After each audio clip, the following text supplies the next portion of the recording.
este espacio. Vamos a grabar eh, para que pues, todos tengan conocimiento. Como te mencionaba, somos parte de la Asociación Colombiana de Instituciones de Salud Domiciliaria. Es un gremio relativamente joven, nos creamos en el 2019 y en este momento somos aproximadamente unas 36 empresas, medianas y pequeñas. Tenemos cobertura en todo el territorio nacional, en 24 departamentos. Tenemos un grupo de profesionales y técnicos, aproximadamente 14.000 personas trabajan con nuestras empresas asociadas. Bueno, y llevamos la atención en salud a pacientes en todo el territorio nacional. Eh, Muchas de nuestras empresas, Jorge, están conformadas o han sido eh, una iniciativa de profesionales de la salud. ¿Sí? Entonces, muy probablemente varias de las personas que nos acompañan, pues no conocemos tanto lo técnico del flujo de recursos de salud. Entonces, ya tenemos varios compañeros de la asociación y me gustaría, bueno, que tú te presentaras, nos conocemos de tiempo atrás, pero será un gusto escuchar tus credenciales y nuevamente agradecerte por acompañarnos, Jorge. Muchísimas gracias, Adriana. ¿Me escuchan bien? Sí. Sí, perfecto. Vale. Bueno, a veces es difícil presentarse uno, pero en principio voy a hacer como una especie de declaración de impedimentos sobre lo que voy a hablar y además para que todos conozcan un poco por qué razón se tienen ciertos, no digamos prejuicios, pero sí obviamente unas posiciones importantes sobre la forma de entender el movimiento o el desarrollo que ha tenido la salud en el país y sobre todo en el esquema del aumento de cobertura y de la financiación del Sistema General de Seguridad Social en Salud. Mi profesión inicial, que no la ejerzo desde hace muchísimos años, soy odontólogo. Pues, terminé en la Universidad Nacional. Soy contemporáneo tanto de Jaime Urrego como de muchos de los que actualmente están digamos, en el gobierno nacional, en el actual gobierno nacional. Y tuve en ese transcurso de que dejé de ser odontólogo y estudié otros temas como finanzas privadas en la Universidad de Rosario. Hice unos cursos de dirección empresarial en la Universidad de La Sabana. Estudié la especialización de seguridad social en salud en el externado, de la cual desde el año 2000 fui docente e investigador hasta hace 2 años.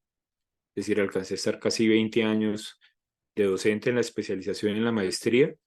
Estudié también en la Universidad de Alcalá de Henares y en la Universidad de Turín de Italia, todos temas ligados a la gestión de la seguridad social. Entonces, esto me llevó, digamos, a tener varias responsabilidades. Yo inicialmente trabajé sobre todo en Colsubsidio inicialmente, como hacía parte, digamos, del equipo de salud. Terminé en la conformación de la EPS Famisanar, de la cual ahí nos conocimos con Adriana en esa época.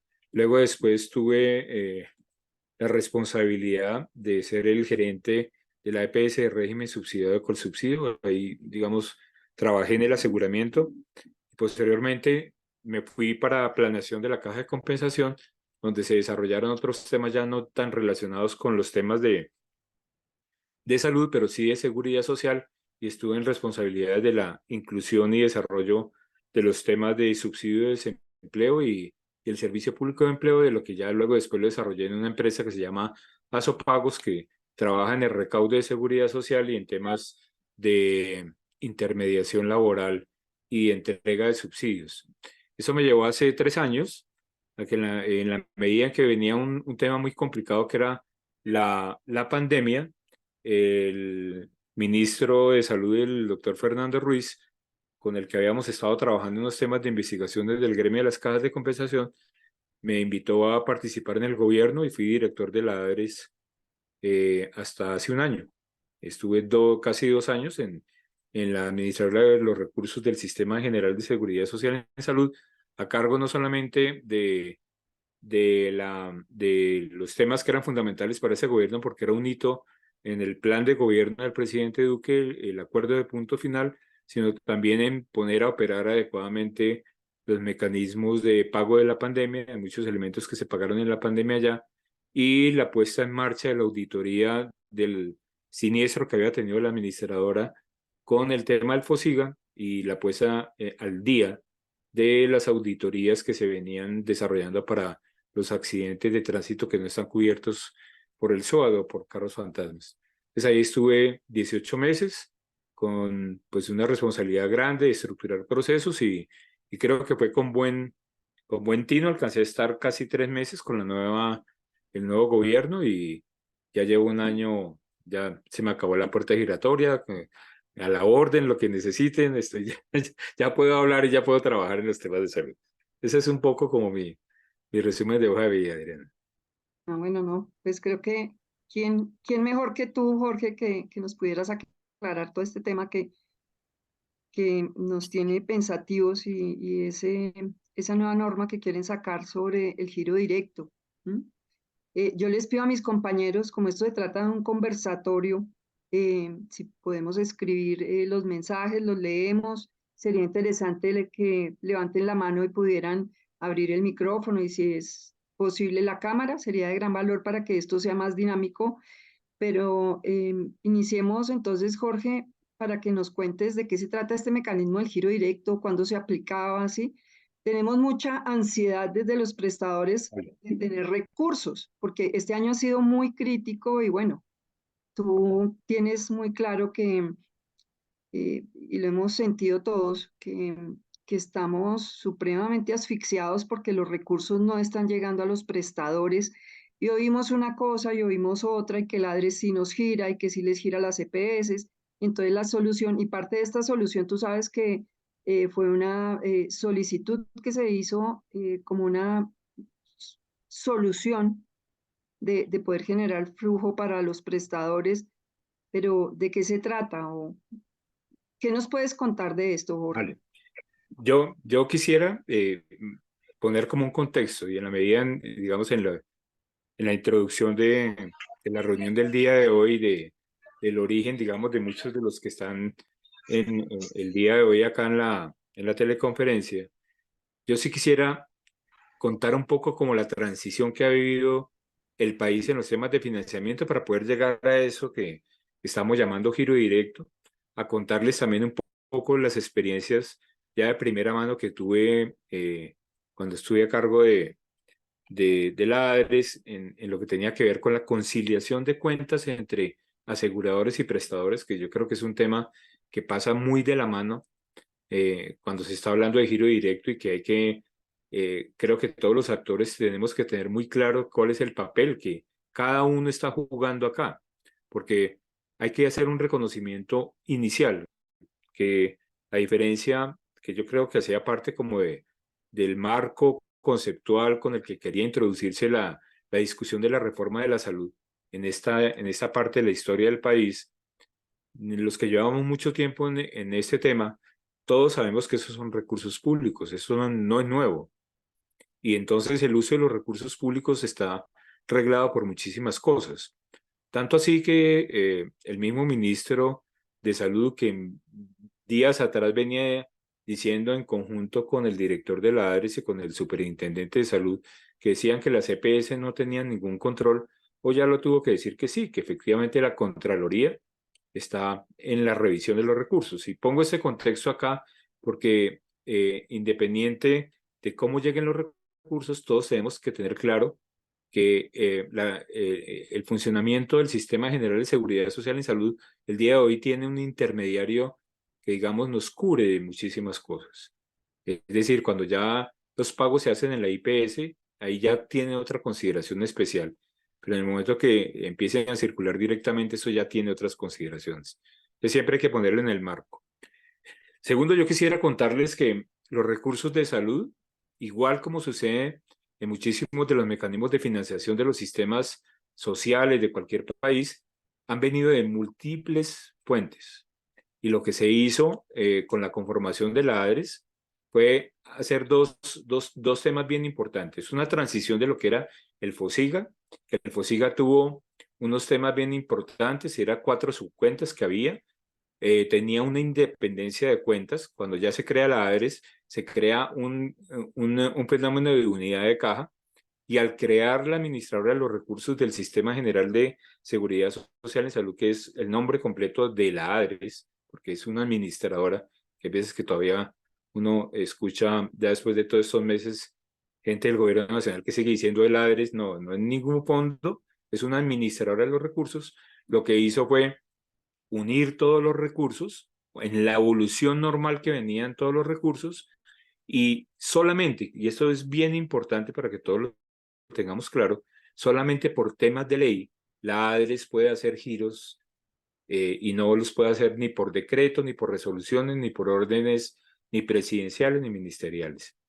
Es necesario que cualquier recurso que la ADRES administre y gire, lo tiene que hacer respaldado en una ley. Entonces, ya uno puede ir poniendo como un contexto de que la administradora de los recursos se encarga tanto de la gestión de recaudo de todas las fuentes de los recursos de salud, que eso incluye recursos, por ejemplo, del sistema de compensación familiar, que tiene un artículo donde circulan unos recursos equivalentes casi al 8% de los recaudos del sistema del subsidio familiar, los recursos de los entes territoriales, los cigarrillos, licor, impuesto sobre licores, armas, todo eso, y todos esos recursos, la ADRES tiene que hacer, digamos, una gestión de recaudo importante.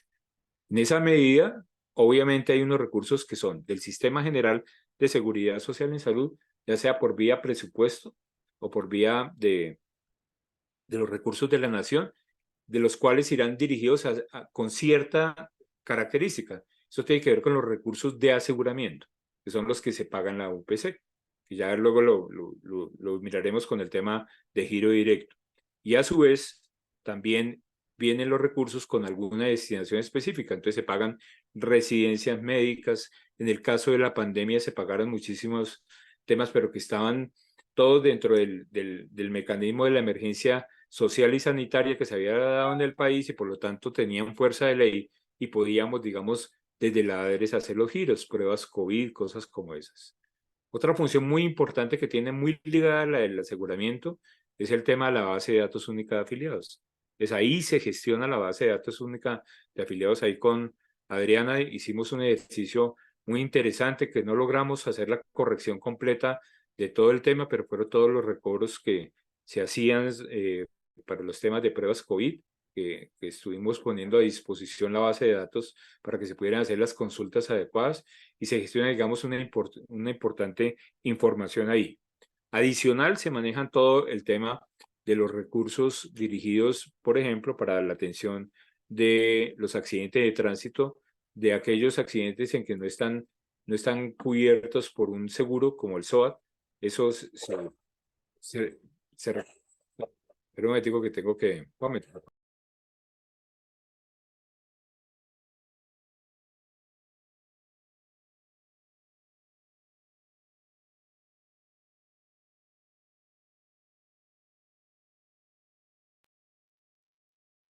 que tengo un perrito que es bastante... tiene un sonido bastante agudo. Los recursos de los accidentes de tránsito, por ejemplo, para que ustedes lo tengan claro, ahí se recaudan 2.1 billones de pesos, y solamente contra esos recursos solamente se reconocen cerca de 600.000 millones anuales. De resto, hacen unidad de caja y van a ayudar a cerrar el tema de aseguramiento. Entonces, para eso, como para ponerles un ejemplo, que los recursos allá, digamos, están como en una bolsa.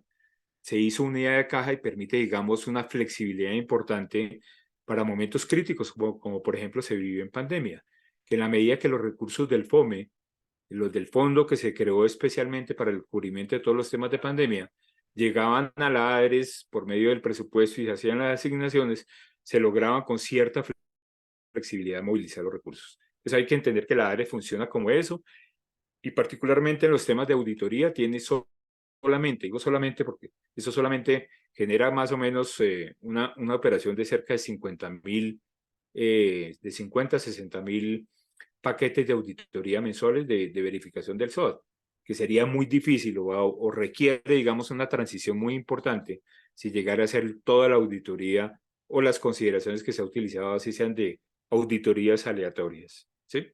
Los temas de giro directo. Los temas de giro directo no es la primera vez que se asumen en el marco de la seguridad social en salud. Es decir, los temas de tener a un agente, que es la EPS, que se vuelve un gran comprador, pero con una responsabilidad de asumir algún riesgo financiero, pues obviamente ha generado una tensión o genera una tensión muy importante entre los prestadores y el que tiene el recurso, que es la unidad de pago por capitación. Eso ha generado que a lo largo del tiempo siempre se haya considerado los temas de giro directo, pero se han colocado, digamos, con excepciones muy importantes y siempre han sido, digamos, basadas en una ley. En el caso específico de este decreto o proyecto de decreto que se está trabajando, pues obviamente está desarrollándose un artículo, este mal es el 150 del Plan Nacional de Desarrollo, donde dice que puede existir ese tipo de giros, que no es la primera vez que pasa. En el Plan Nacional de Desarrollo del presidente Duque también hubo un artículo muy similar, yo diría que casi igual, y que va a tener las mismas dificultades de reglamentación que va a tener que va a haber unos temas que quedaron igual de mal escritos como quedaron en el plan de Duque y posiblemente no se pueda desarrollar dentro, digamos, una seguridad jurídica muy importante. Todavía, digamos, y vale la pena también poner como el ejercicio es los ministerios siempre tienen que poner a disposición de comentarios los decretos como digamos un paso legal que se tiene que cumplir y en el cual se tiene que poner toda la justificación. Curiosamente, por digamos, lo importante que está pasando en el ambiente, no tanto como la reforma, pero sí de las discusiones grandes que se están dando en el caso de Sanitas, lo que está pasando con los movimientos de la nueva EPS y las intervenciones que se están dando en el país, pues obviamente aquí una publicación sin los documentos de, de justificativos del decreto, es decir, solamente está a disposición el decreto como tal. Sobre el decreto, pues obviamente, como les decía, está en desarrollo del artículo 150 del Plan Nacional de Desarrollo, que es una ley, por lo tanto, puede llegar a normar como está ahí. Para los que no vieron esta mañana la rueda de prensa del ministro, del funcionario de la presidencia que está encargado de los temas de anticorrupción, del director de la ARE, Félix Martínez, del superintendente de salud, Ulay Beltrán, más o menos, digamos, se ambientó mucho de lo que pueda pasar acá con giro directo, es decir, las causales por las que se puede, y si uno mira las 4 que están previstas aquí en este decreto, pues obviamente son bastante, por decirlo, incumplibles para todos los, es decir, uno coge cualquiera de estas 4 justificaciones y si la Superintendencia Nacional de Salud la acredita, muy posiblemente entremos en un giro directo universal.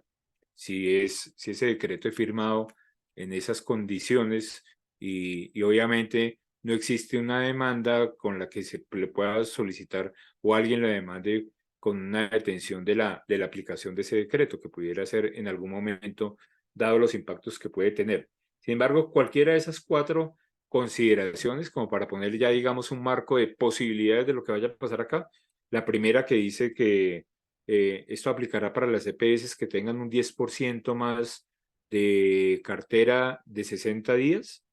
Yo estuve revisando los resultados con corte a junio de la circular conjunta 030, donde se hace seguimiento a toda la cartera por edades, tanto de las EPS, entes territoriales y todo, y el día de hoy no hay ninguna EPS, o sea, todas las EPS tienen una cartera de más del 10% de más de 60 días. Por lo tanto, aquí estamos a puertas de un decreto que si se llegara a firmar como estatal, como lo avisó el ministro esta mañana, que ya están casi todos los mecanismos por cubrirse, que tenemos, digamos, un decreto que seguramente sería casi de carácter universal y con casi todos los recursos, porque están diciendo que toca girar el 90% de la UPS en casi todos los casos. Por lo tanto, nos abocamos, digamos, a un giro Pero un momentico, por favor. No he podido apagar acá. Nos, Jorge, abo- nos eh, vemos abocados a esto. Entonces, si quiere, paramos acá y escuchamos preguntas y no todo sé para... si tienen comentarios, pero pues frente a lo que tú mencionas, que son 4 eventos, ¿cierto? Que son los que están proponiendo, dice el primero, cuando incumplan la normativa del flujo de recursos o su giro oportuno. 2, cuando no cumplan con el patrimonio adecuado. 3, cuando se encuentran en medida de vigilancia especial, intervención o liquidación por parte de la Superintendencia Nacional de Salud. Y 4, cuando no se garantice el acceso oportuno a los servicios de salud que requieran los residentes en zonas marginadas y de baja densidad poblacional. Esas son las 4 condiciones por las cuales se podría hacer obligatorio el giro directo, ¿cierto? Desde la Sí, ADES. sí, Yo claro. tengo una Y pregunta, Jorge, sí. porque recuerdo que lo hablábamos con Juan Carlos Giraldo de la CHC y fue una de los puntos de la carta que la CHC le envía al ministro para mejorar el flujo de recursos a los prestadores. Eh, Aclárame una cosa, con los estados financieros y los indicadores que deberían tener las CPS, con lo que hay hoy en día, ya no habría obligatoriedad para algunas de que entraran a giro directo.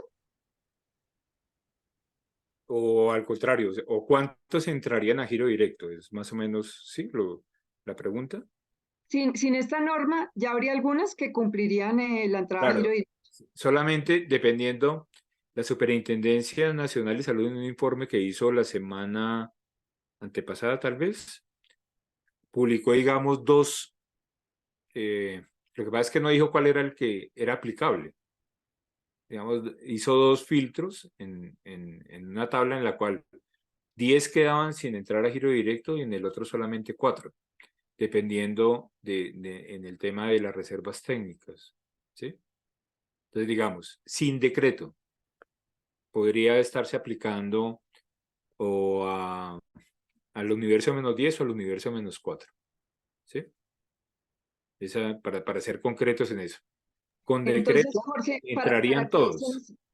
pero eso te diría, ¿qué necesidad hay de tener un decreto si con lo que hay ya podrían entrar casi todas a giro directo?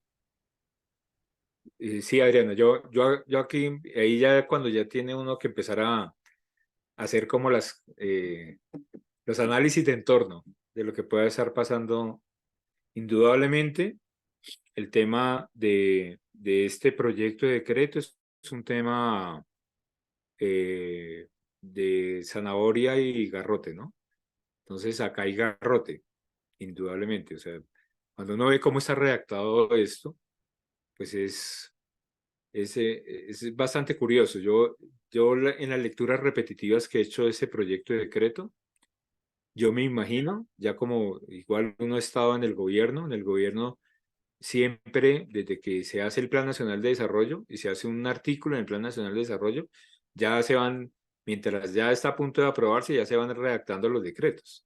Este pareciera ser como un decreto de desarrollo de lo que se había incluido en el Plan Nacional de Desarrollo. Y que ya venía redactado y con fuerza de meterlo, inclusive como en otro momento de más fuerza política, digamos, por decirlo de alguna forma.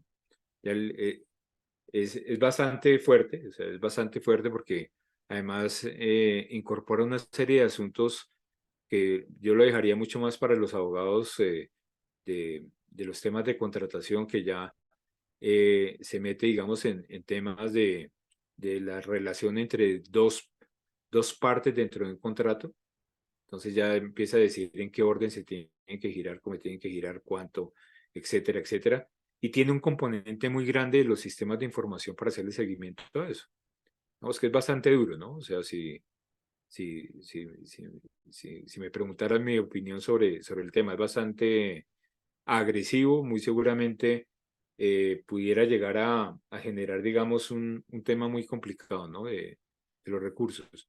Ahora, yo vuelvo y repito porque no podemos decir que aquí en Colombia no ha habido los temas de giros directos, pero sí ha habido, hay un tema que es bastante sensible en la medida en que se fueron interviniendo EPS y cerrando EPS, que los acuerdos de giro, que eran unos porcentajes importantes que había en el régimen subsidiado sobre todo, fueron decreciendo y pasando en conjunto al inicio ya de este nuevo gobierno de tener un valor muy bajo de giro directo cercano al 40% en la totalidad del sistema.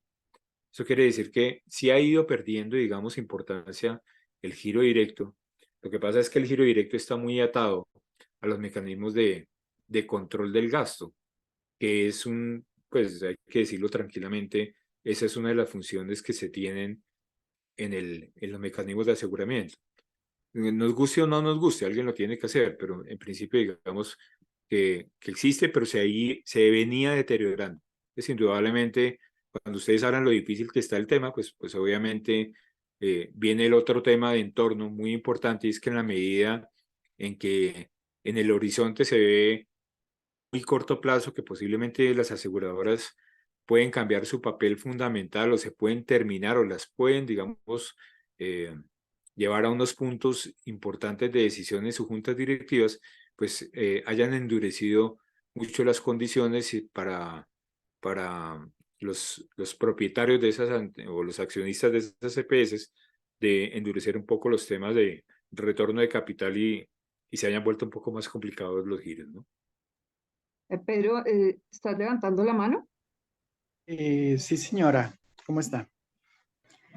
Hola, Buenas buenas noches noches. para todos. Quería de pronto hacer una consulta.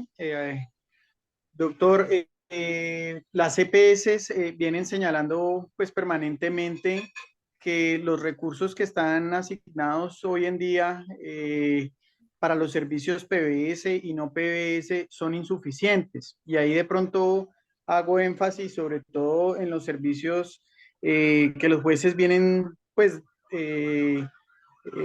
obligando que se presten a través de no PBS, porque entiendo que más o menos en Sanitas el inconveniente que están teniendo es con medicamentos que no alcanzan a suplirse con las cuotas de los giros ordinarios.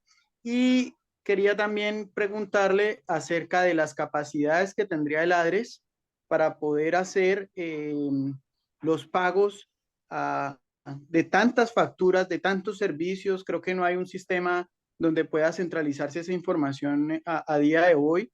Entonces, ¿cuáles son como los desafíos en ese sentido? Y si el ADRES realmente cuenta con las capacidades para poder realizar esa gestión para tantas IPS en el país.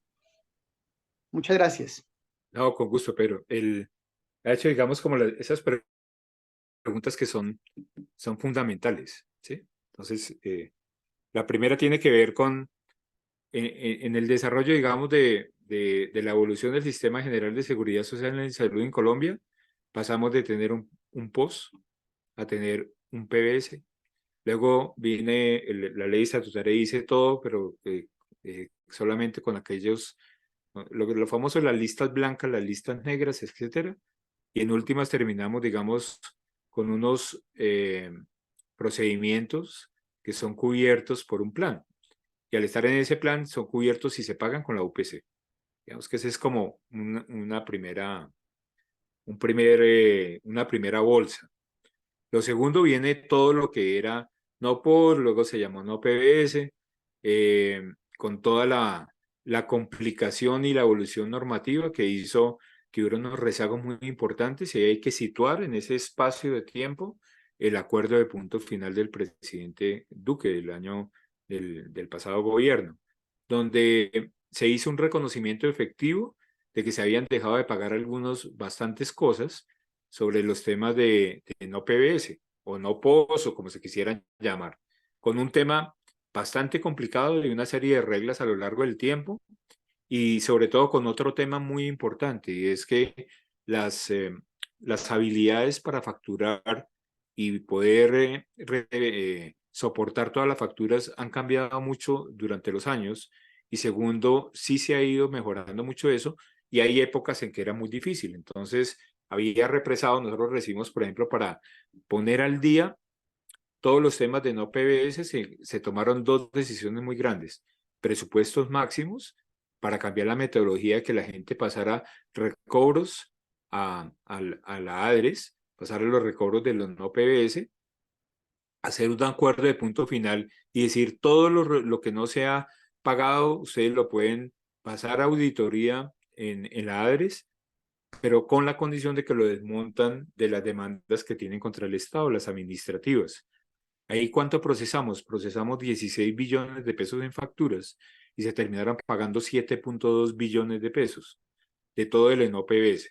Pero al mismo tiempo que se hacía este ejercicio de pagar lo viejo que no se había pagado, pues hasta corte de diciembre 31 del año 2020, se hizo un corte ahí y a partir de marzo se empezaron a pagar por una modalidad de presupuestos máximos. ¿Y cómo se hizo eso? Se cogió lo histórico con información, porque hay que entender que en la mitad pasó el MIPRES, que en última lo que hacía era, o hace, es recolectar, digamos, vía informática todo lo que se solicita que no está en el Plan Básico de Salud.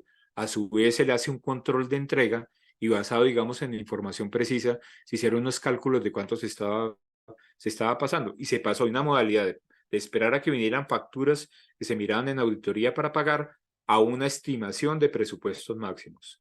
Pero con otra condición adicional, y es que en lo posible, y era una solicitud que hizo el Ministerio de Hacienda, se incorporara en el valor de la OPC. Por eso, hace 2 años se hizo una inclusión de muchísimos procedimientos y medicamentos que hicieron que la UPC se elevara o se hiciera un aumento grande, pero lo que se hizo fue una inclusión de procedimientos y medicamentos para que la UPC recogiera mucho de lo que no estaba llegando por PBS y por lo tanto los presupuestos máximos deberían dejar de crecer tanto, porque el mecanismo de presupuestos máximos está como una llave abierta en que cualquier formulador puede solicitar mediante el MIPRES, puede solicitar los procedimientos o los medicamentos o los servicios complementarios que se estén entregando por ahí.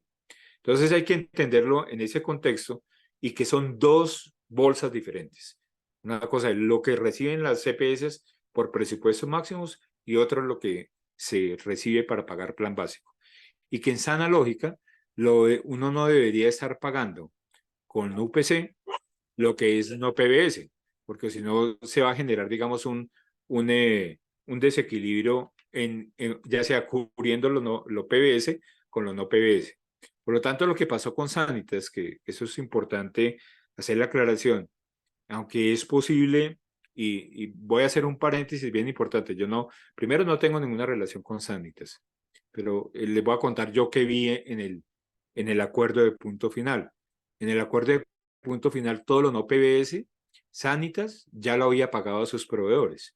Es decir, hasta antes del 2020, Sanitas era de las EPS que así lo no PBS o no POS no estuviera a cargo de lo que recibía por la UPC y lo tuviera que pasar por recobro a la ADRES, él no tenía ninguna deuda con proveedores anteriores. Lo cierto es que muy seguramente a partir de presupuestos máximos y de un tema que es la segunda parte de la pregunta que usted me hace, Pedro, que tiene que ver con lo corto que ha estado. Si ustedes se acuerdan, lo que ha dicho Sanitas es que más o menos ellos reciben 23.000 millones de pesos y creo que les cuesta 31.000 millones de pesos lo no PBS. ¿Eso qué quiere decir? Que la ADRE le gira 21.000 millones de pesos por la forma como se calculan los presupuestos máximos, que es con información un año vencido, y actualmente estén circulando facturas a la EPS mucho más grandes de lo que se está recibiendo de presupuestos máximos. Por lo tanto, sí seguramente hay un descalce de lo que se ha asignado en presupuestos máximos, entendiéndolo muy bien que inclusive que la ADRES, que es una empresa que se asimila a una empresa de economía mixta, no tiene que o hace el presupuesto en enero y febrero del año en curso, a diferencia de todo el gobierno nacional que lo hace en octubre, cuando se hacen toda toda la presupuestación del gobierno nacional. Perdón, por favor.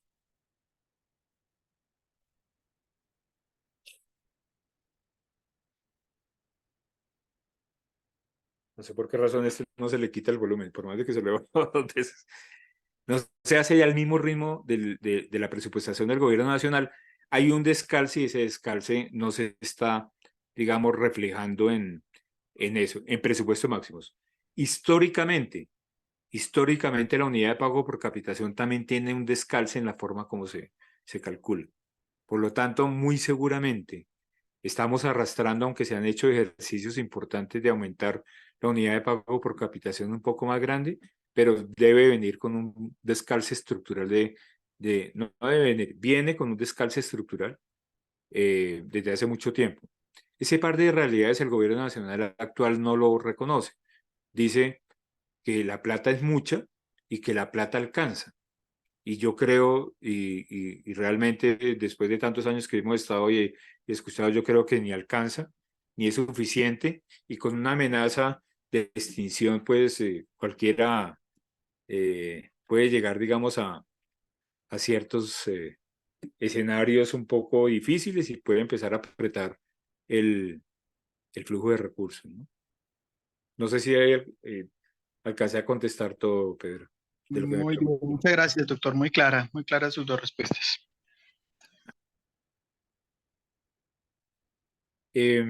Responsabilidades en el giro directo. Yo creo que hay unos temas, cuando Adriana me pidió el favor que si hablábamos de eso, yo muy aceleradamente le terminé diciendo dos cosas. El tema, digamos, de la responsabilidad que se tiene con los recursos públicos. Y voy a poner el ejemplo de un pagador como es la ADRES, y voy a traer a colación históricamente lo que sucedió con el FOSIGA. El FOSIGA venía, antes de la creación de la ADRES, que eso es del año 2017, perdón, 2019, viene auditando todo lo de los accidentes de tránsito, que no están cubiertos por el SOA. Cuando se crea la ADRES, se hizo una licitación para contratar la auditoría fue ganada por un consorcio que no pudo responder y se siniestró el contrato y no hubo auditorías. Por lo tanto, hubo que, mientras pasaba el año 2010, o sea, desde 2018 que no hubo auditorías, 2019 y hasta junio del 2020 que se volvieron a hacer auditorías, el gobierno nacional tuvo que hacer un ejercicio de hacer un giro previo del 50% de las facturas de todo lo que se había causado, digamos, en esa época que no hubo auditorías. Pasa el tiempo, ya yo en la administración que estuve entre el 2021 y 2022, ya con auditorías, que ya fue, ya se pudo, digamos, recoger ciertos servicios prestados posteriores a esas fechas, se pudieron cerrar los giros anticipados que se habían hecho, o los giros previos, y yo esto lo asimilo mucho a esto que dice que se gira el 90% de la factura, etcétera, etcétera. Y aquí ocurrió que muchas instituciones IPS del país, lo que habían pasado de reclamaciones posteriores no cubría los anticipos que se habían hecho en tiempos pasados. Entonces llegó la Contraloría, hizo una auditoría especial de todo el tema y abrieron dos IPs, dos investigaciones preliminares, porque no se había hecho lo suficiente para hacer el retorno de esos recursos y están involucrados el día de hoy varias instituciones IPS prestadoras y obviamente la ADRES, por no haber hecho las gestiones necesarias de recuperar los recursos girados previamente. Ese escenario que se está previendo acá, de entregar unos giros previos de muchísimas facturas, van a generar, digamos, unas responsabilidades fiscales importantes. Yo lo tengo que decir porque y yo hice un ejercicio en la ADRES con el tema de acuerdo de punto final. Estamos hablando con los 16 billones de pesos y con los 7.2 que se pagaron, que puse a disposición tanto de las EPS como de las IPS toda la información de detalle, contra qué facturas se habían auditado, cuánto se reconoció, cuánto se pagó y todo, y le hicimos un seguimiento con la viceministra María Andrea Godoy y con el ministro Fernando Ruiz de ir por las grandes instituciones del país prestadoras y las aseguradoras para ver cómo cerraban contablemente, cómo tenían contablemente esas cuentas por pagar y si efectivamente, digamos, había un cierre real, porque más o menos el marco de esto que es, en un Consejo de Ministros, el presidente dijo, ustedes aquí me están diciendo, ustedes sector salud, me están diciendo que han pagado, en ese momento eran como 5 billones de pesos, y las IPS llamaban directo a presidencia a decir que no les habíamos pagado nada. Entonces nos tocó hacer un ejercicio de irnos a las IPS, revisar qué era lo que estaban pagando, nos dimos cuenta que mucha gente o no estaba cerrando las cuentas por pagar, o sea, contablemente no tenía, como en la jerga de los contadores dicen, no mataban las cuentas ni la cartera en el 1 a 1, sino que hacían, digamos, pues legalmente, con políticas, cerraban las cuentas más viejas y dejaban las nuevas nada más, que hace que, digamos, el panorama sea un poco difícil para hacerle seguimiento a eso.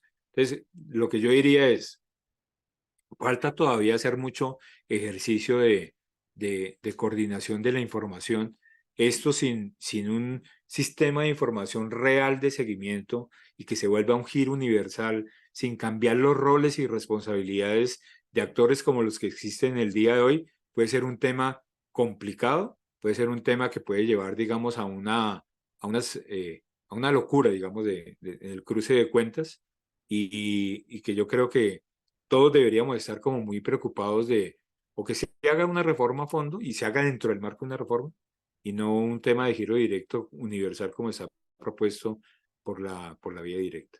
Entonces, como una opinión que tengo, es más una opinión personal, no creo que todo el sistema esté en capacidad de asumir una operación como esas, ni la ADRES, que es la otra pregunta que me hacían, si la ADRES estaba en capacidad de hacerlo, no está en capacidad de hacerlo.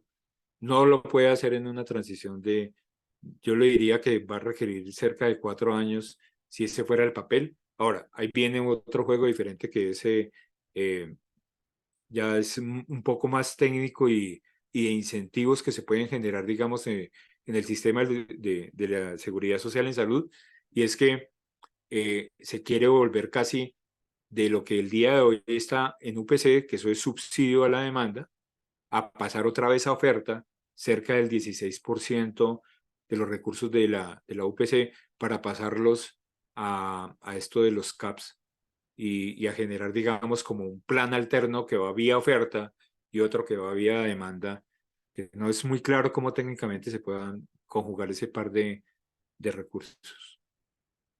Gracias, Jorge. María Isabel, tienes la mano levantada. Sí, gracias. Doctor, buenas noches. Primero, muchas gracias por toda su información y Adriana y a SIDS por estos espacios tan valiosos. Ahorita que usted hablaba acerca de la coherencia de la información entre lo que, por ejemplo, las entidades dicen, ya le pagué a esta IPS tanto y luego la información pues como que no es muy coherente de vuelta. ¿Cómo está la ARES en temas tecnológicos, en temas, digamos, como de base tecnológica?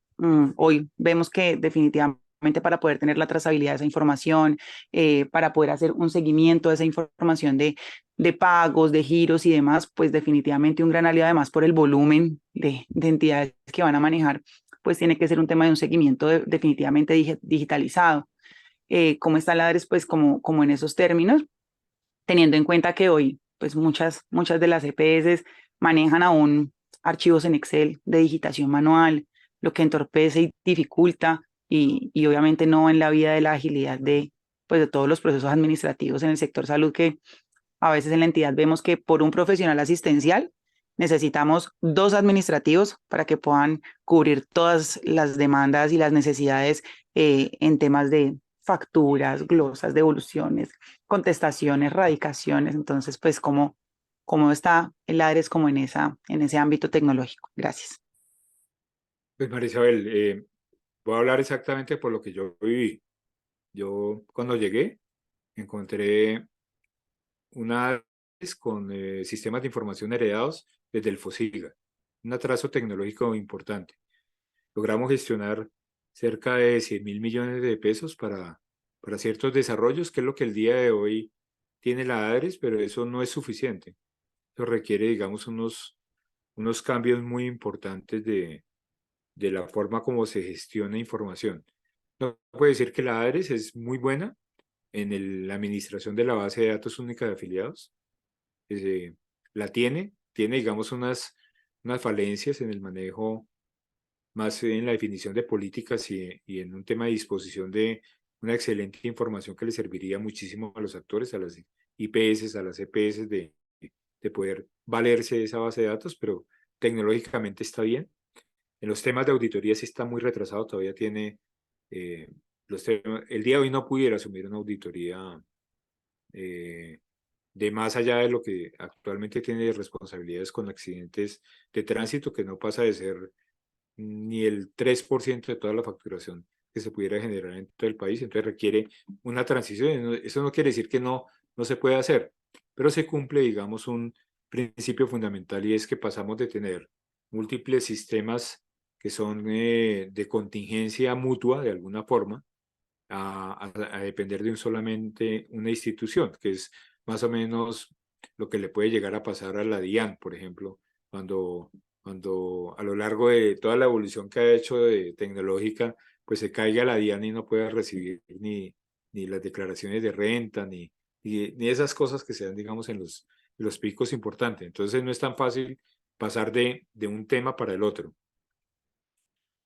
El otro es más allá, digamos, que si está en capacidad o no, parte de lo que está diciendo el gobierno, que sustenta en los diferentes debates que ha habido, no tanto de la reforma, sino en los controles políticos que han hecho para ver si la ADRES resiste o no resiste, es el tema que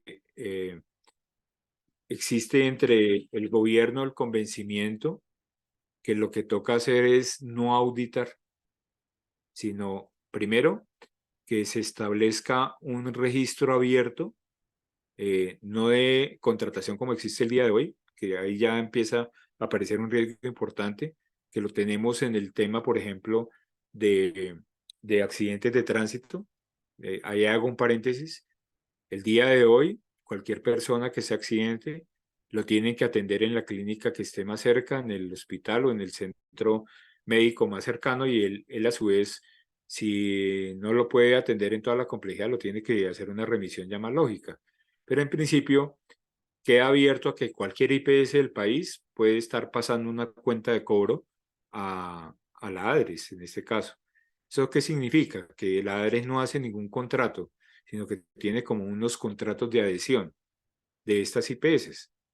¿Qué es lo que pasa cuando pasa eso? Cuando, por ejemplo, la ADRES el día de hoy tiene registro abierto de inscripción de terceros, que así se llama, de las IPS que le prestan servicios en el tema de accidentes de tránsito, es que no se hace una auditoría de contratación. Entonces existen unas mafias en el país que tienen IPS de papel, que hacen facturaciones de papel, con pacientes de papel, y se generan unos fraudes importantes. Yo creo que ese esquema de tener abierta una inscripción de instituciones de salud, ahí sí, como dicen, no estamos en Dinamarca, sino en Cundinamarca. Entonces, eso sería muy riesgoso. Lo segundo es en un sistema abierto en que se paga el 80% que dicen, y luego hacer unas auditorías selectivas para verificar que eso sí existió. Pasa también, digamos, a un tema que es el equilibrio entre tener un agente que en la mitad, que aquí en Colombia lo conocemos como una EPS, pero eso existe en todas partes del mundo, alguien que está generando que haya un control del gasto, que muy seguramente se termine perdiendo más adelante el control de ejecución de recursos. Entonces, por lo tanto, yo diría que no es un tema tanto de capacidades, sino que es un tema muy importante de gestión de riesgo financiero de todo el sistema, de los temas de fraude que se pueden terminar dando, y si se va a hacer con un solo actor que esté pasando toda la auditoría por ahí, los problemas de contingencia, y que sí hay que pensar en que tiene que tener algo diferente a tener un único actor que está haciendo ese papel.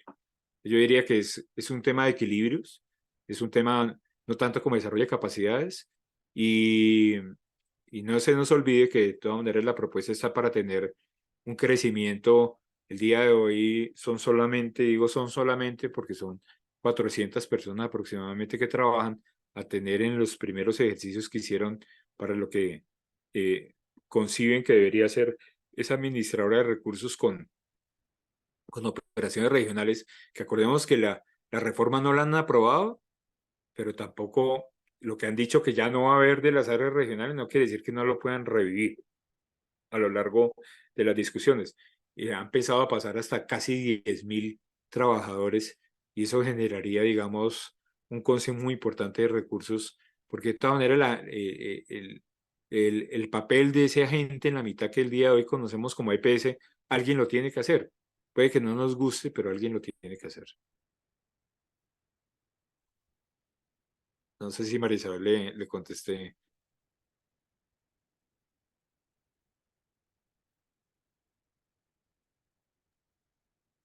Parece que Dormí sí. a María Isabel, la dormí.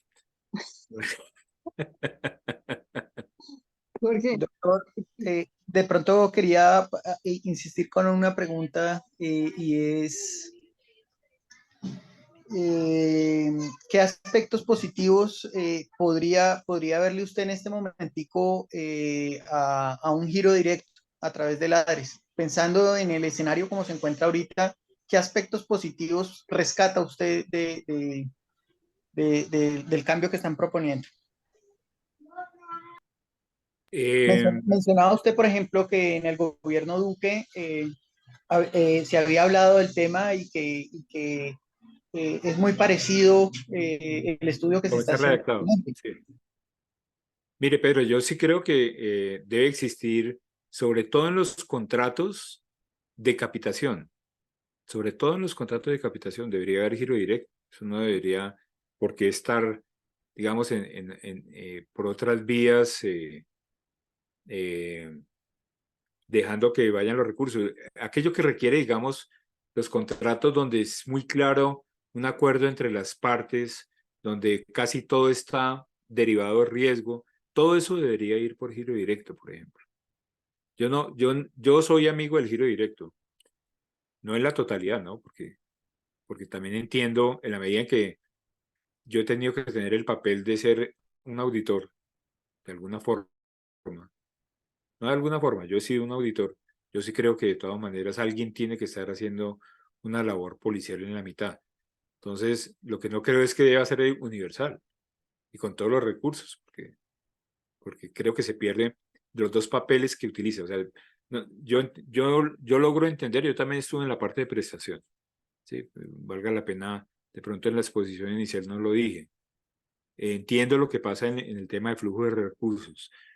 Vuelvo e insisto, nosotros hicimos un análisis en el gobierno anterior que se había ido bajando lo que se había logrado, por ejemplo, en el régimen subsidiado, de tener casi un giro directo del 80% de los recursos y había bajado al 50%. Y la razón era,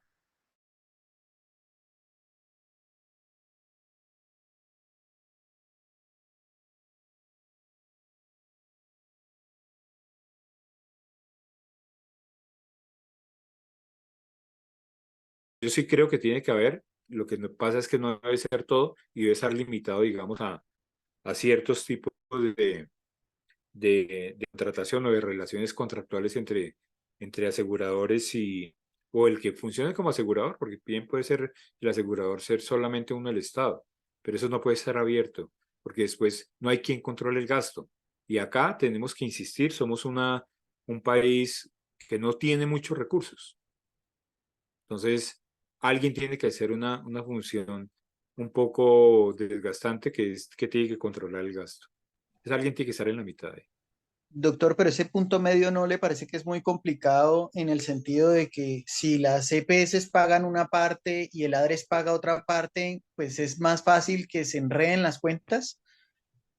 Sí, es lo que está pasando exactamente o sea, usted tiene toda la razón. Es lo que está pasando actualmente en el descuento del 50% del SOAT.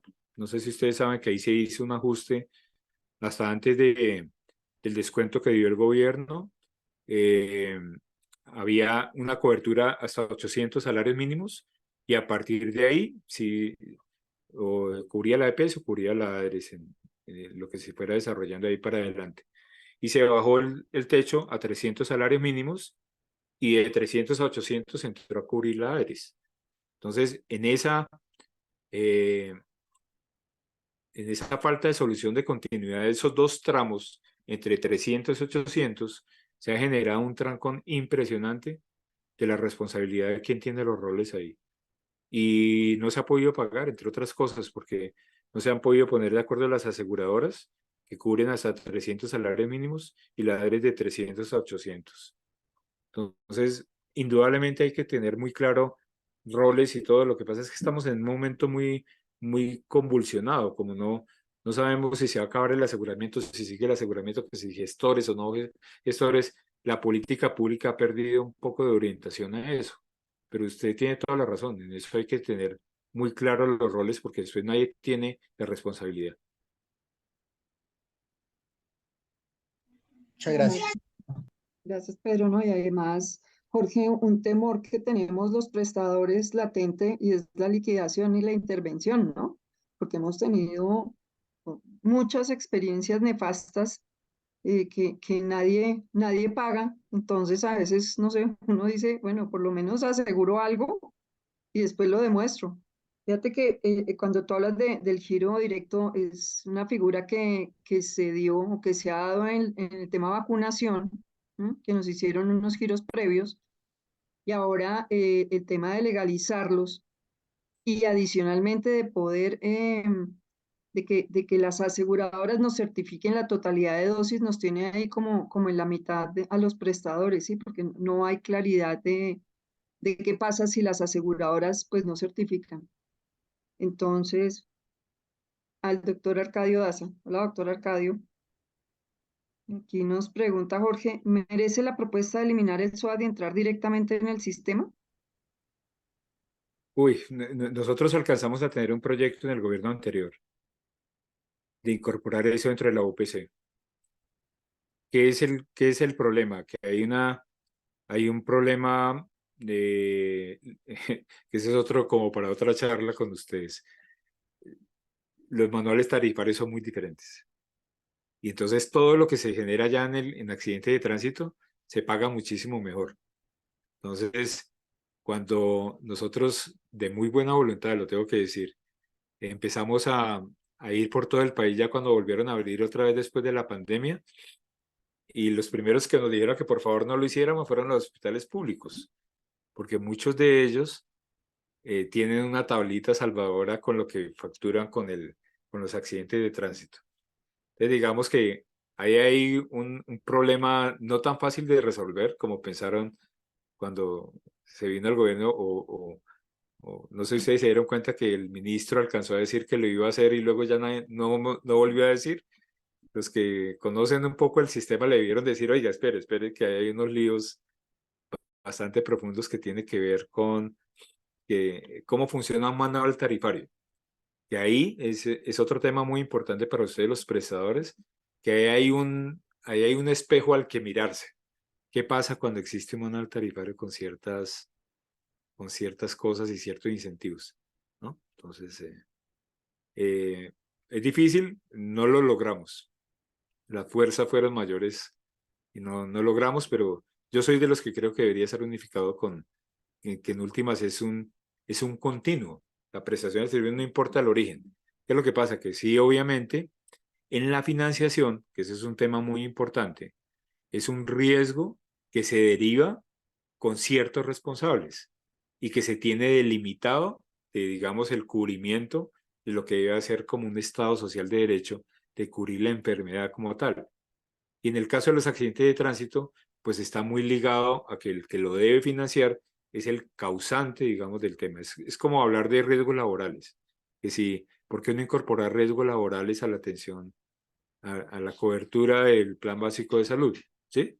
Que suena en principio bien, pero luego cuando uno lo va a mirar de los causantes, en el caso particular de riesgos laborales, pues entonces la gente de salud dice, no, pero ¿por qué vamos a cubrir algo que es responsabilidad del causante, que tiene que tener un reglamento de higiene y trabajo, que debe tener de cuidar las enfermedades que se generan ahí hay unas fuentes de recursos y mezclarlas implicaría otras cosas. Entonces, sí, en principio, pero no, técnicamente requiere unos ajustes importantes. Gracias, Jorge. Hola, Raúl, ¿cómo estás? Buenas noches. Muy bien, Adriana. Jorge, con lo que nos ha mostrado en la noche de hoy, que tienes un vasto conocimiento por tu práctica y por el paso por el ADRES, yo quisiera enfocar algo que yo he llamado libre demanda. No van a haber contratos, una IPS que esté habilitada en algunos servicios los puede perfectamente pues entrar a participar en esa resolución de situaciones de salud. Esta libre demanda, a algunos que les he oído algunas conferencias, elevarían el gasto en un 25 al 30% frente a un gran acúmulo de facturas que llegarían al ADRES, y calculan y se piensa que hacia los meses de julio o agosto prácticamente la disponibilidad que tiene el ADRES, que me imagino que trabaja con mensualidades, doceavas partes, de acuerdo a todos los ingresos que tiene, se acabaría el presupuesto anual. ¿Qué pasaría allí si se trabajaría de pronto con unas adicionales del Ministerio de Hacienda y pensar si tiene esa plata para hacer esa cobertura? Y pues me parece que es una incertidumbre muy grande porque el gobierno no ha hablado mucho del cómo va a ser la reforma. Y la segunda pregunta es, ¿será que con el decreto el gobierno quiere quebrarle la columna vertebral a la reforma, que yo diría que está en 50% en el continuar que las EPS sigan manejando el aseguramiento, y el otro 50% estaría en el manejo de los dineros directamente por el ADRES? Esas son las dos inquietudes que tengo, Jorge, gracias. Bueno, Raúl, muchas gracias porque le permite a uno entrar en otro mundo que es... hay un tema que se llama la pontificación en el lenguaje cuando uno habla. Yo pienso que uno de los errores de haber abordado una reforma tan estructural fue haber pontificado mucho de unos temas que no son ciertos en el mundo. Me explico. No es el único país del mundo que tengamos aseguradoras EPS. Igual existen países en el mundo, por ejemplo, como Francia, que tenía una red abierta, o la inglesa en su momento. Es decir, hay muchos países que ya ensayaron estas vías de tener vías abiertas de facturación, y efectivamente los costos se disparan. O sea, no hay, digamos, ninguna duda que cualquier esquema que no tenga una verificación adecuada de recursos se va a disparar. Entonces ahí lo primero que uno tiene que pensar es cómo va a ser la administración de ese dinero, cómo hacer para que no ocurran los septiembres negros que han hablado y lo que ocurría antes con el Seguro Social, porque todo el mundo también tiende a polarizar la discusión. Entonces, yo le diría lo siguiente: como estos son dineros públicos, esto tiene una dinámica de la forma como se presupuesta por una parte, y lo segundo, cómo se hacen las adiciones. Entonces, yo quiero referirme a eso porque eso es muy importante. En principio, hay una primera aproximación al presupuesto general de la nación, donde de los recursos, voy a poner un contexto, la financiación del Sistema General de Seguridad Social en Salud se ha basado en 3 pilares: las contribuciones que hacen las personas, los recursos de la nación y las otras fuentes, por decirlo de alguna forma, que se vinieron a recoger durante muchos años de evolución. ¿Eso qué significa? Que digamos que hay tres pilares que recogen dinero, ya sea esfuerzos propios de los municipios o impuestos específicos que sean esto, y los que se han trasladado para que la nación lo coloque. ¿Qué significa? Que cuando se hace la aprobación del presupuesto general de la nación, que se hace, que lo vimos nosotros que ya fue aprobado y que ya se estimó con un valor de aumento de la UPC, ya queda uno con una camisa que no lo deja crecer muchísimo. Entonces, hay diferentes, digamos, formas de generar los recursos que hay, por ejemplo, de lo que les mencionaba de los recursos de accidentes de tránsito, lo que se recoge por primas de SOAT y lo del fondo del SOAT que alimenta para pagar la gente que no compra SOAT, se recoge 2.1, pero solo se gasta 600.000. Esa diferencia se utiliza para el cierre del aseguramiento a final de año. Y hay otros recursos como rendimientos financieros, los aumentos de recaudo del contributivo que no se presupuestaron, que permite, por la forma como está hecha la ADRES, de ir haciendo ajustes presupuestales a lo largo del año para luego al final del año, si llegara a faltar plata, pues hay una forma de hacerlo, pero lo tenemos bajo un mecanismo de la fijación de una UPC que se hace al principio del año. Eso quiere decir que si uno le sabe que le va a faltar plata, sabe a ciencia cierta cuánto es. Pero si tiene una llave abierta, como le van llegando facturas y facturas y facturas y pasan o temas que uno no puede hacer control de gasto, cualquier otra cosa, y se desborda, la única salida que tiene es ir al Congreso a pedir una adición presupuestaria. Es la única salida que tiene. Y esa única salida es poco probable que haya gobiernos que tengan la chequera política para ir al Congreso a solicitar que le hagan una ampliación del presupuesto. Sucede y ha sucedido, pero eso sería un riesgo muy grande de financiación. Entonces, lo primero que uno tiene que tener claro es que uno tiene que saber en qué país vive, con qué reglas se mueve el financiamiento del sector donde uno está y ser responsable con eso. Entonces, más allá de cómo se macartizó el tema de los septiembres negros, de lo que pasaba antes en el seguro, es que hay que saber que eso sí puede ocurrir, que si hay una llave abierta y uno no tuvo la lucidez suficiente el año anterior a visualizar lo que iba a pasar y se desbordó el gasto porque llegaron nuevas tecnologías, porque la protesta social generó que la gente no quisiera, no sé, poner tutelas o la corte falló y hay que cubrirles yo no sé qué cosa que se nació en el futuro, eso puede generar un desequilibrio económico que no es fácil trabajarlo. Entonces, digamos que acá hay que entender que creo que llegamos a un mecanismo que ha sido reconocido mundialmente, que es una unidad de pago por capitación que reconoce unas desviaciones por ciertos factores que se ha ido adaptando con el tiempo, que no la deberíamos desaparecer. Así luego después el comprador y el que audita y el pagador sea otro, etcétera, pero que tengamos algún control de dinero. No creo que haya que subestimar el tema del problema, digamos, financiero como si fuera algo que uno despreciara.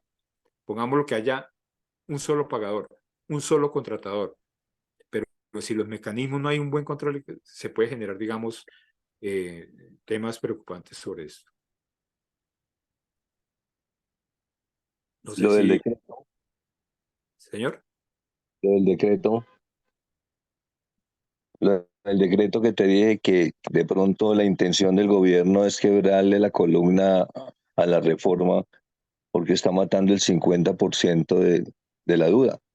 Sí, yo le decía al principio de la charla, yo diría que esto ya era un decreto que estaba preparado como para desarrollar lo que está en el Plan Nacional de Desarrollo y lo tenían encaletado y lo sacaron ya como un mecanismo de negociación.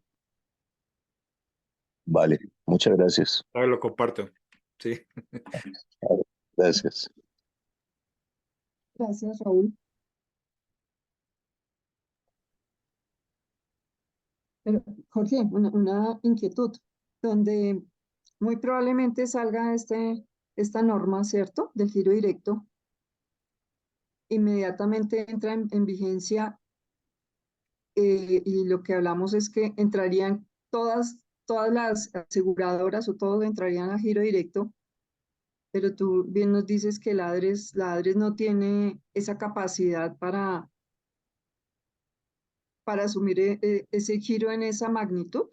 No, o la no, cuando liquidez, yo hablo de las capacidades de la ADRES es la para auditoría? auditar las cuentas en su mayoría. Aquí en el giro directo no va a hacer ningún papel de eso. El que sí está en capacidad de girar. O sea, el giro es relativamente sencillo. El giro, de todas maneras, eh, sigue teniendo las mismas reglas básicas de las anteriores reglamentaciones. ¿Qué significa eso? Que la EPS sí tiene que decir a quién girarle. Si ustedes miran el proyecto de decreto, ahí está como un procedimiento y eso hay unas fechas el día de hoy. El que va a hacer giro, el que está obligado a hacer giro directo, tiene que pasar el archivo y contra qué facturas paga y la ADRE gira. ¿Sí? Que si pudiera, que si el giro es muy pesado hacérselo a todos los IPS del país, no, esos son archivos planos y eso es pura tesorería. Pudiera existir un cuello de botella de lo que yo llamo, Mercio, se llama técnicamente allá, que es la inscripción de terceros, que son las IPS que el día de hoy no reciben giro directo y habría un cuello de botella que ya uno lo veía cada vez, es bastante exigente porque hay que estar en el RETUS, estar no sé qué más cosas y generalmente, si ustedes se acuerdan cuando hubo lo de las pruebas COVID y vacunación, muchas IPS se dieron cuenta que no existían, que le faltaban unos papeles, que entonces puede generar, digamos, un cuello de botella. Pero para girar, eso no tiene, ya el día de hoy existen temas, Mercio, por ejemplo, prosperidad social, gira mucho más de lo que gira la ADEX. Esa competencia no es tan difícil de girar, pero sí en la inscripción puede haber un cuello de botella. Ah, bueno, ahí nos haces un campanazo porque todos están viendo que esto lo van a firmar, ¿sí? Esto aquí no necesita, sino que lo firmen, ¿cierto? Nosotros pasaremos nuestros comentarios, bueno, saldrá, no sabemos si los tengan o no en cuenta.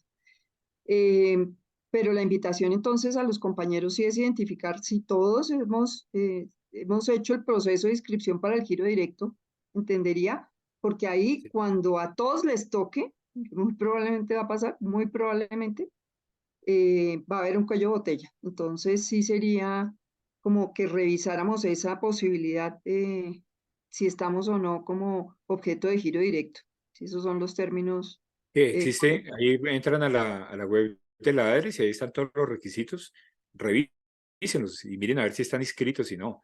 En mis tiempos, que era un tema que yo criticaba mucho, podían durar 2 meses inscribiéndose. Y luego pasaba un mes en que no le hacían giro directo y hasta el otro quedaban incluidos. No sé si eso ya lo hayan agilizado, pero no creo. No estoy segura, no creería. Y Yo otro tampoco. tema, Jorge, y creo que lo hablamos y lo mencionábamos mucho durante COVID. Para nosotros los prestadores hay como un vacío, nosotros radicamos al asegurador, ¿cierto? Y el asegurador eh, presenta nuestras cuentas, nuestras facturas a la ADRES para el giro directo, ¿sí? Pero ahí nosotros quedamos como en la mitad porque nosotros sabemos que radicamos, pero desconocíamos o desconocemos qué le radica la ADRES para giro directo, qué le radica la aseguradora a la ADRES para el giro directo. ¿Te acuerdas que te decíamos cómo hacemos para ver estos dos extremos y que yo le pueda decir eventualmente, oiga, no APS, yo le presenté a usted 10 facturas, ¿por qué usted no se las ha presentado a la ADRES?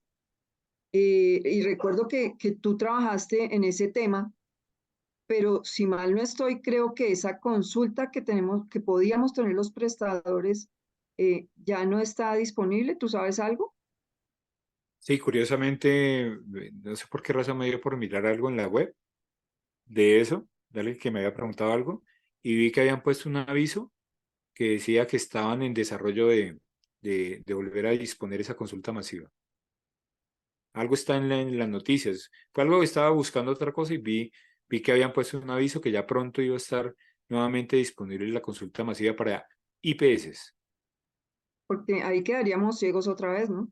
Sí, Vamos, eso, nosotros en su momento hicimos una consulta y eran unos archivos muy pesados, pues porque en COVID manejamos un volumen importante, pero era como esa posibilidad que ustedes nos habían dado desde la ADRES de conocer que estaban EPS radicándoles para el giro directo. Entonces, nos toca estar muy atentos porque yo también veo que esto, y hoy lo que tú dices, el ministro lo ambientó el día de hoy, de que van a llevar esto a giro directo. Sí, Entonces, y ahí ¿qué tendrían consejos nos primero darías? mirar como procedimentalmente dónde están como los puntos críticos. Yo iría en la inscripción, revisar los que están, que si están vigentes, que si no.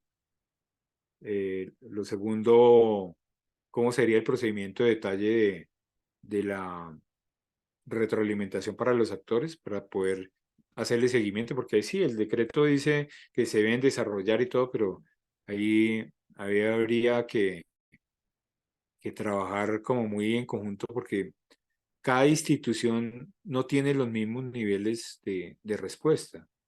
Entonces, de pronto les dicen, ahí está disponible para que hagan un desarrollo de un web service para que se peguen ahí, pero no todas las IPS del país lo pueden hacer con la misma agilidad. Entonces, para saber contra qué giro, el giro previo a qué factura se refirió, bueno, todo ese tema. Sí requiere, digamos, cierto detalle, digamos que va a pasar, muy seguramente. Había un comentario que precisamente la semana pasada te lo hice también en la Junta de la Asociación Colombiana de Hospitales y Clínicas, donde nosotros somos invitados. Uno de los directores de grandes hospitales hablaba de la fecha de erradicación de las facturas, ¿sí? Creo que para nosotros es un punto complejo porque no en todas las EPS podemos tener la claridad y el decreto o la resolución es eh, no es clara, valga la redundancia, en cuál es esa fecha que se va a tomar para la erradicación, ¿no? Porque muchas veces presentamos cuentas, entonces aparecen los estados financieros del asegurador como 3 meses después de que haya surtido un proceso. Em, ¿Tú nos harías alguna recomendación para que hiciéramos ese comentario al ministerio? ¿Precisar algún dato de fechas o algo más? Sí, digamos que la historia de lo que ha pasado con eso, yo he vivido muchas cosas, ¿no? Los, las ventanillas electrónicas que se cierran. Entonces, solamente hay un cupo de facturas y cosas como esas. Los artificios que una gran EPS, tal vez la más grande de todo el país, diciendo que los temas se tratan solo en Bogotá, de cartera. Bueno, una cantidad, digamos, de artificios que hacen que esa precisión sea difícil de hacerlo, porque en últimas, eso es como lo mismo que dice la ADRES, estaba diciendo hoy con lo de Sanitas, no le debemos sino 7 millones de pesos. Sí, porque pues no hay nada reconocido. Y la ADRES no puede ver algo que no dice no reconocer, pero sin embargo, para el caso específico de Sanitas sí en lo que ellos tienen, ellos no han matado las cuentas de lo que no les han pagado. Entonces, pues en últimas, se cuenta cómo todo se encadena. Todos deberíamos tener solamente una información financiera única, basada seguramente en facturación electrónica y en RIPS. Pero por lo menos lo que yo tengo en mente es que no todo el mundo está igual de preparado para ese tipo de cosas. Pero hacia allá tendría que evolucionar y eso no es un tema ni que ahorita lo estábamos pensando. Nosotros alcanzamos en el anterior gobierno a, a tener unos proyectos de reglamentación ligados a los RIPS y facturación electrónica y para que todo el mundo tuviera la misma información y en un solo repositorio que estaba, digamos, en un proyecto de normatividad. Eso no es un tema, digamos, que sea ni nuevo ni nada, esa es la evolución que tenemos que ir eh, andando en este tema del sector. Todo debería estar electrónico y todo debería estar. Sí que me preocupa que obviamente yo tengo la certeza que no todo el país es igual y puede responder igual. Y otro tema también, otro punto es, tú mencionas y la ADRES tiene un presupuesto, ¿cierto? porque esto tampoco, lo que hablábamos, esto no puede ser un barril sin fondo. Y decían, bueno, si este mes van a pagar de acuerdo al orden de erradicación, ¿cierto? Al orden de erradicación. Pero la plata alcanzó para estos y el siguiente mes que van a empezar por la cola que les quedó el mes anterior, o sea, entonces el rezago cada vez va a ser mayor. La invitación entonces es siempre erradicar muy rápido, a estar listos el primer día del mes, porque no sabemos cómo se van a manejar esos rezagos y eso no es claro, ¿cierto? O sea, ahí no dice que le van a pagar a todo el mundo, supuestamente, pero si la plata no alcanza, ¿qué No, pasa? ¿qué temas a mí me preocupa? Que con el problema estructural del desajuste a lo largo del tiempo, de pronto tenemos una bomba montada en el país y no nos hemos dado cuenta. Entonces, parte de lo que han ido haciendo los actores, en este caso los aseguradores, sea meter debajo del tapete, o sea, al devolver están metiendo ese problema debajo del tapete. Entonces, cuando ya el descaro pasa a ser total, porque ya todo el giro directo, vean a ver cómo responden, no alcance de verdad, ¿no? Sobrepase, las facturas sobrepasen la capacidad de que el techo de la UPC, no hay más. Es que no hay más recursos sino esos. O sea, las aseguradoras, muchas, hay que oír lo que, o sea, no, tenemos que tener como la capacidad de escuchar todo lo que está sucediendo, ¿no? Sanitas dijo, ya me comí el patrimonio. Yo vengo perdiendo hace 3 años.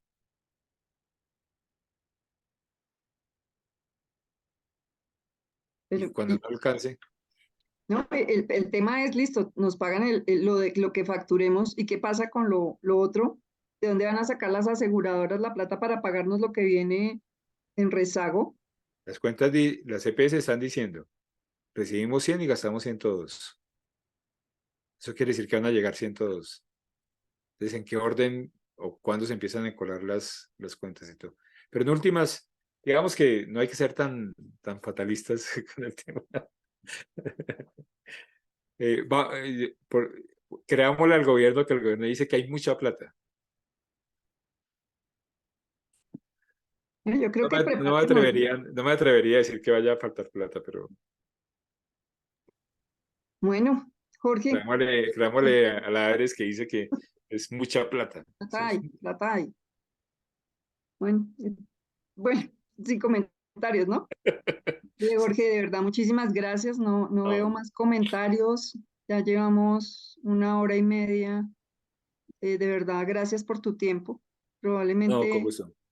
te molestaremos más adelante porque eres un gran conocedor del sistema. Entonces, pues a todos mis compañeros, de verdad, hay que aprovechar estos espacios y tener la posibilidad de expertos como Jorge Gutiérrez con nosotros es de gran valor. Sí, yo pidiera no quisiera dejar pasar este momento de encontrarme con todos son privados aquí, ¿cierto? Sí. Sí, sí, todos somos privados. Yo estoy muy preocupado porque digamos que con apalancados en la necesidad que están teniendo los prestadores de la plata, estamos, digo yo, cavando la propia tumba. O sea, al día de hoy, si efectivamente los privados son de toda esa plata, les llega al 82%. Los intereses de que se estamos trabajando de aquí para adelante es que lo público quiere tener una tajada importante de esto. Eso quiere decir que los muertos van a salir de los que están el día de hoy, de los privados que reciben los recursos. Hay una cosa fundamental y es que no hay que dejar satanizar la gestión empresarial de los privados en el sector de salud. O sea, el lucro derivado de trabajar adecuadamente con unas reglas de juego claras, no hay que dejarlo perder porque por el afán, digamos, de desbancar a un actor que ha cometido errores, indudablemente, los aseguradores, ojo que no estemos matando el emprendimiento en un sector que yo creo que es el que ayudó a que llegáramos a la cobertura y a lo que tenemos, que yo sí de verdad aprecio muchísimo de tener un sistema de salud, que yo no creo que sea el peor del mundo. Yo creo que es un buen sistema y en muy corto tiempo, en unos 30 años, logramos pasar de tener algo que era desastroso a tener lo que tenemos el día de hoy. Entonces, igual como lo dijo el expresidente Santos en la asamblea de la NIF, más allá, digamos, de construir sobre lo construido, se han dedicado a destruir sobre lo destruido. Yo creo que la iniciativa privada hay que mantenerla como un principio fundamental. Entonces, esa era una pullita que quería. No, no, no, no. Muchísimas gracias, de verdad. Tienes toda la razón. Y Jaime, ya para terminar,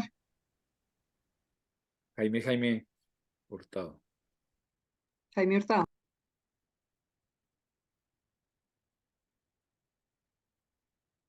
Bueno, no sé, porque Jaime tiene la mano levantada, pero no. Hola, Jaime. Ya, abriste el Sí, hola. micrófono. Hola. Sí, doctor, muchas gracias. No, es un tema como para oírlo, pero yo sé que usted lo maneja. Las IPS, las IPS domiciliarias manejan mucho el tema del cuidador y eso lo pagaba la ADRES. Y ese es un tema pues creciente. Las EPS dicen que el valor que le gira la ADRES no es suficiente pues para cubrir el valor que cuesta un cuidador, que en realidad es un suministro de mano de obra. No, eso no tiene forma de gestionarse. 8 horas, 12 horas, 24 horas. Eh, y eso cada vez es más creciente y hay unos trámites sobre legislación sobre el cuidado, etcétera. Desde su posición, ¿cómo se veía eso? ¿Cómo se veía la financiación de eso y la sostenibilidad de eso y qué alternativas estaban visualizando? Pronto Y ahí un poquito al muy, margen del tema, pero no quería no, dejar no, pasar. no, no, muy acertada y yo quisiera sobre esto decir dos cosas. Yo siempre, independiente, digamos, del sector público o privado, hay una cosa que es muy clara, que son roles y responsabilidades en el Estado. Y con todo ese tema del debate público, nosotros tratamos de hacer en el gobierno anterior un tema muy claro, y es que la ADRES se encargaba era de la gestión de recaudo y pagar. Digamos, como en el retail, en los supermercados, la función básica es comprar y vender. Acá la ADRES es saber recaudar y saber pagar. E hicimos unos ajustes dentro de la relación entre el Ministerio de Salud, que es el que define la política pública y define, por ejemplo, ese tema que usted está comentando, y que el ADRE solo sea un pagador y se dedique solamente a ser pagador. Entonces, la visión mía pues va como en dos niveles. Uno, de entender que este es un tema que lo tiene que resolver el Ministerio de Salud. Y mucha gente el día de hoy está muy confundida y le hablan al director de la ADRES como si fuera el dueño de la plata, ¿no? Él es un pagador. Él no es lo que pasa es que él tiene un doble rol y es que él es de los, eh, ¿cómo se llama eso? El de autores intelectuales de la reforma. Entonces, digamos que se confunde él en su rol, pero la ADRES no es el que emite la política pública. Me explico, nosotros en la ADRES no se puede girar una plata hasta que no llegue una resolución del ministerio.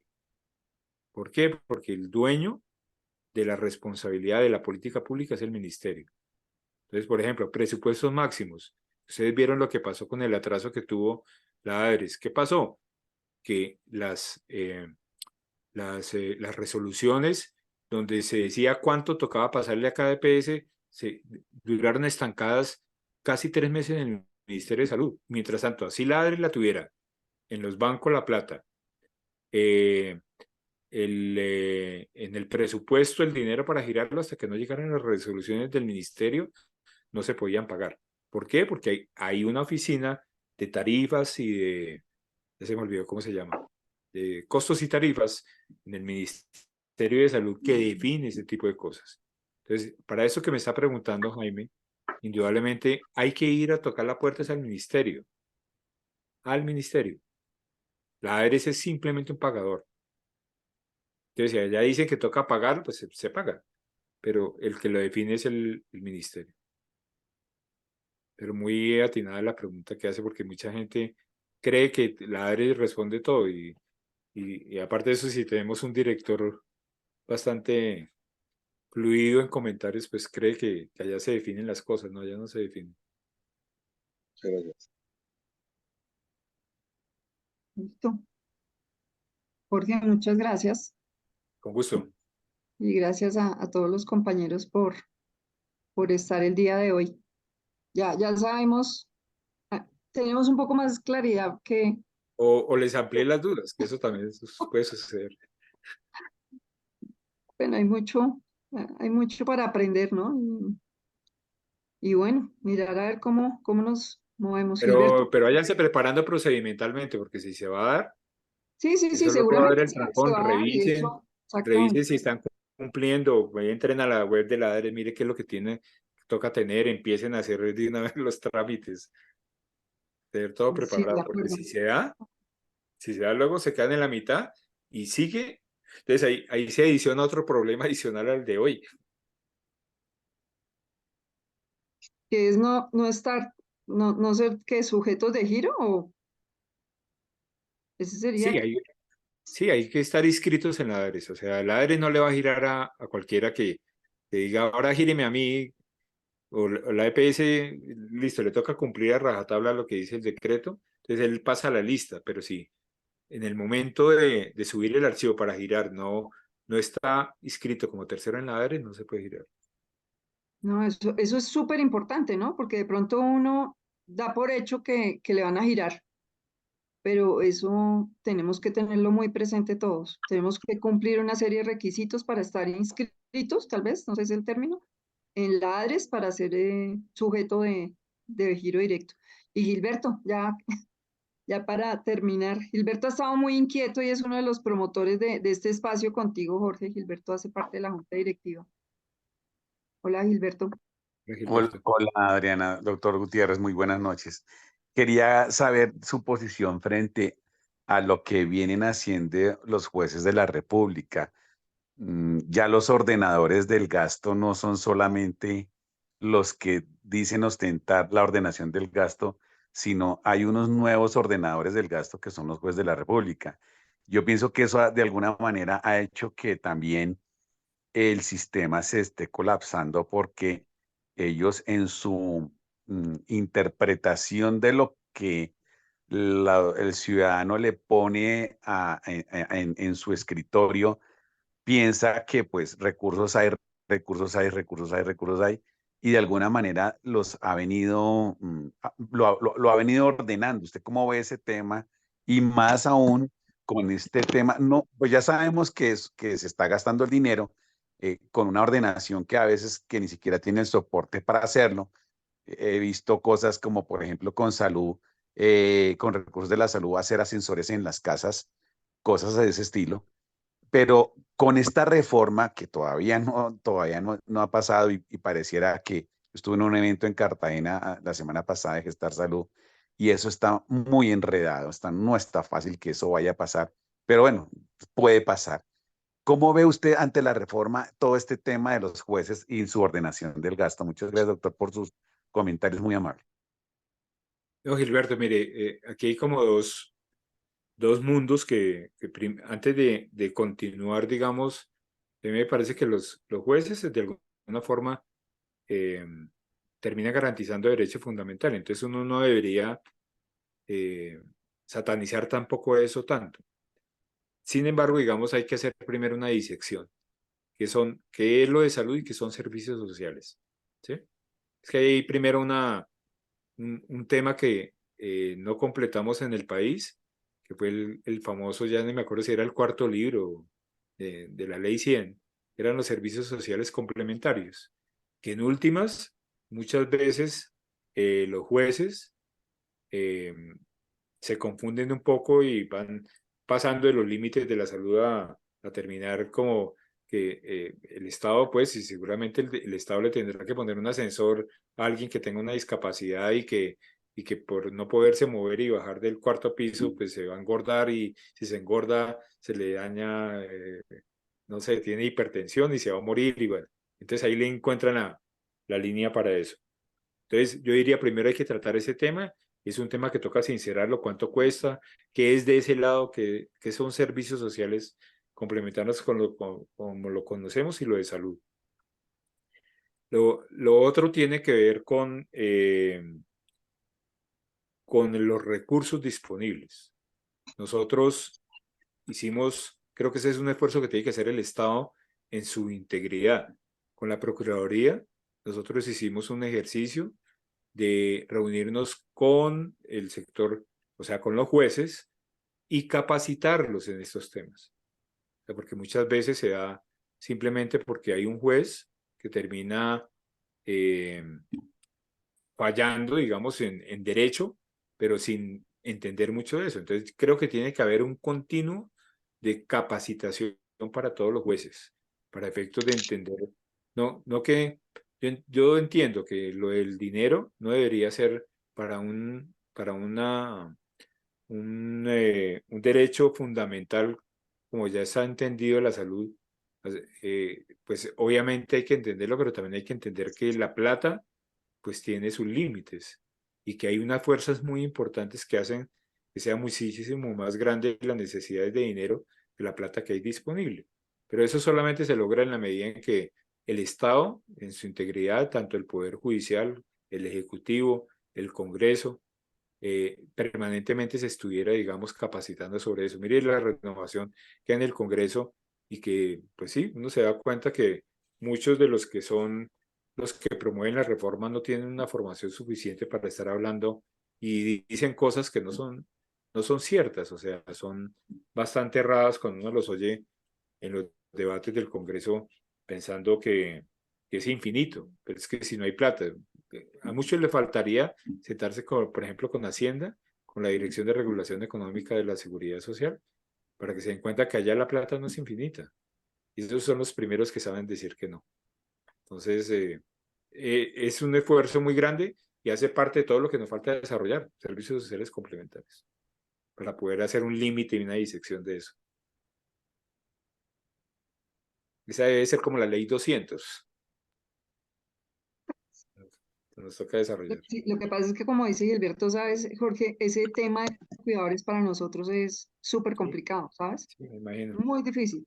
Pero y ustedes no han estudiado el tema, no hay propuestas.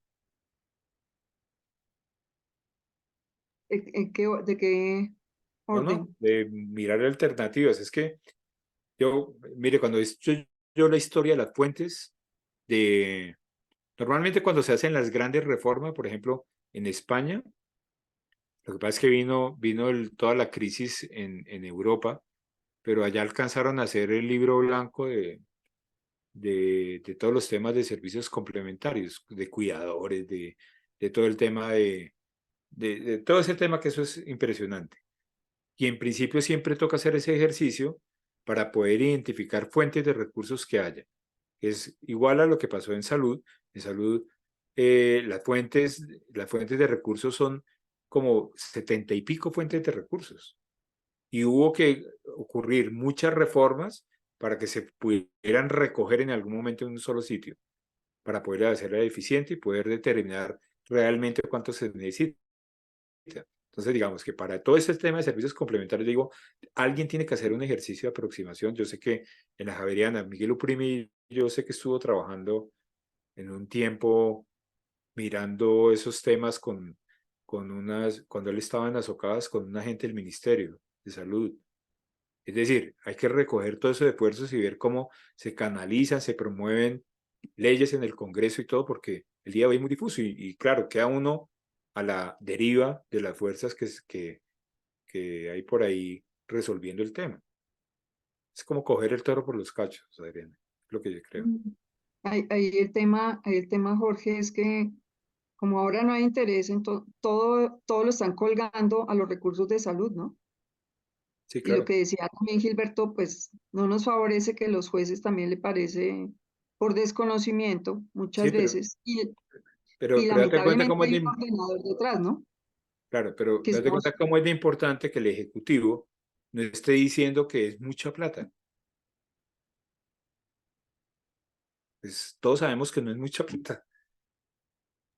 No, para cubrir todo. Si con lo de salud no alcanzamos, Sí, por todos eso. estos servicios adicionales a la misma canasta, pues lo de salud va a ser insuficiente.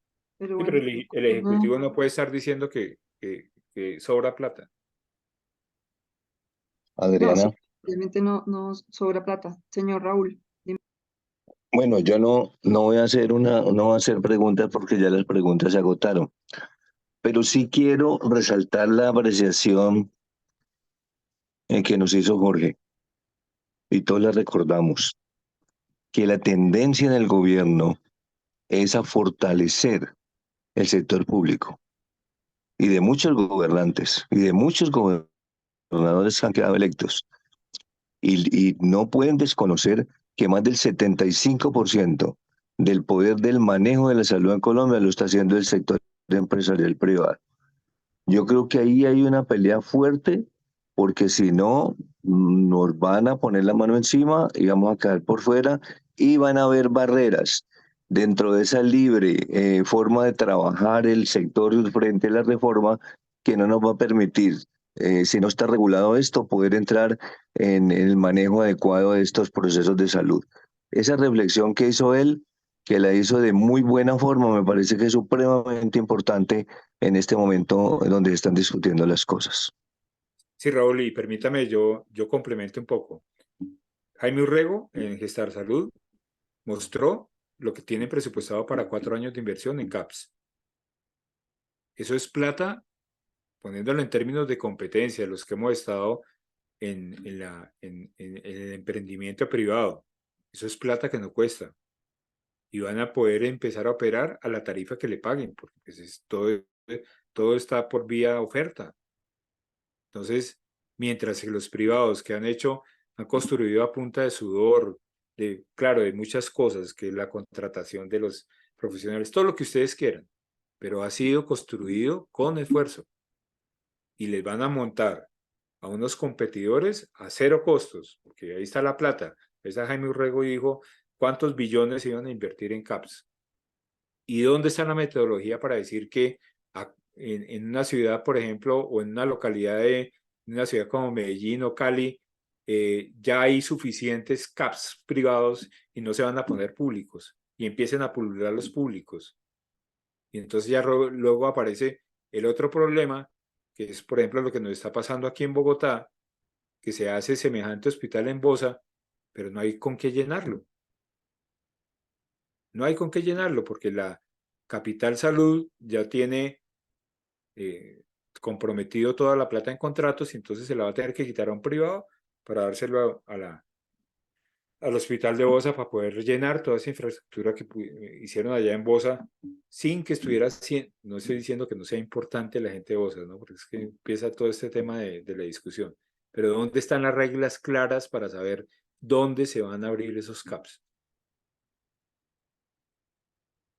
Entonces ahí hay que exigir, porque es que esto no se construyó a punta de Estado eficiente, se hizo a costa de los privados. Yo estuve en el lado privado construyendo eso. Claro, el ejemplo fue la pandemia. ¿Quién sostuvo la pandemia en Colombia? Exacto. El sector privado. Bueno, muchísimas gracias. No, con gusto. Bueno, no. Bueno, ahora Otra sí vez. me despido, que tengo que devolver como las 5 llamadas que me hicieron. Bueno, no. Muchísimas gracias, de verdad. Quedamos con temas para reflexionar. Y bueno, chao, todos mis No, compañeros. Gracias. gracias a Chao. todos. Muy Muchas amable. gracias. Muchas Buenas noches. gracias. Muchas gracias, Excelente, muy amable, gracias. buenas noches.